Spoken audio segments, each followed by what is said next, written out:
মানুষের মালিকানা ফিরিয়ে দেওয়ার একমাত্র পথ হচ্ছে নির্বাচন। নির্বাচন হচ্ছে গণতন্ত্রের বাহক, অন্যতম বাহক।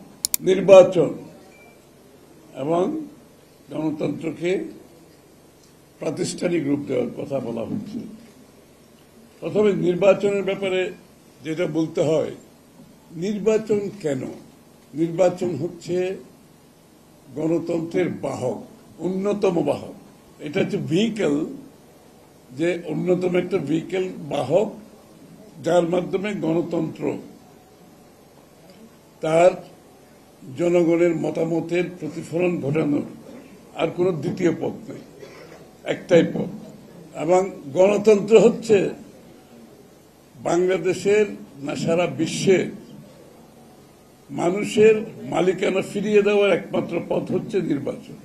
কারণ মালিকানার যদি আপনাকে স্টাবলিশ করতে হয়, তার চিন্তা ভাবনা ইচ্ছার প্রতিফলন ঘটানো হচ্ছে নির্বাচন।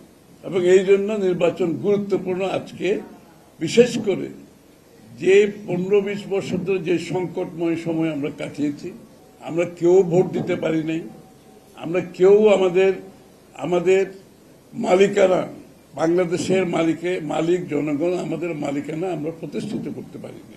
এই জন্য আজকের আমরা যদি মালিকানা ফিরিয়ে দিতে হয়, প্রথম কাজটা হবে বাংলাদেশের জনগণ কি চায়, বাংলাদেশের মালিকরা কি চায়, সেটা প্রতিষ্ঠিত করার জন্য আমাকে নির্বাচনে যেতে হচ্ছে। এবং এখানে কিন্তু অনেক আলোচনা আছে, এখানে একটা ঐক্যমত কমিশন হয়েছে। আজকে 14 মাস ধরে কিন্তু এই এক্সারসাইজ চলতেছে। অর্থাৎ 14 মাস বাংলাদেশে একটি অনির্বাচিত সরকারের অধীনে দেশ পরিচালিত হচ্ছে।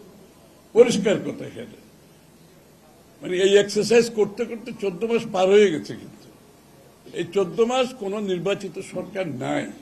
অর্থাৎ বাংলাদেশের জনগণের মালিকের অধিকার এখনো প্রতিষ্ঠিত হয় নাই, যেটার জন্য 17 বছর যুদ্ধ করলাম, এত লোক জীবন দিল, সেটা কিন্তু এখনো প্রতিষ্ঠিত আমরা করতে পারি নাই, এই মুহূর্তে পর্যন্ত পারি নাই।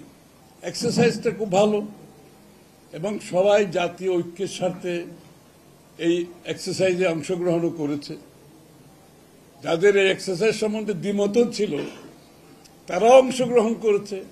কারণ আমরা ভেবেছি একটা জাতীয় ঐক্যমতের প্রশ্ন যদি আমাদের মধ্যে দ্বিমত হয়, তাহলে আমাদের এতদিনের একটা সংগ্রাম ব্যাহত হতে পারে। এই জন্য কিন্তু অংশগ্রহণ করেছে। কিন্তু অংশগ্রহণ করার অর্থ এই নয় যে আমি যা চাই সেটা মেনে নিতে হবে। অংশগ্রহণ করার উদ্দেশ্য হচ্ছে, এটা নামই হচ্ছে ঐক্যমত কমিশন। অর্থাৎ আপনি যতটুকু ঐক্যমত পোষণ করবেন, ওখানে চ্যাপ্টারটা ক্লোজ হবে।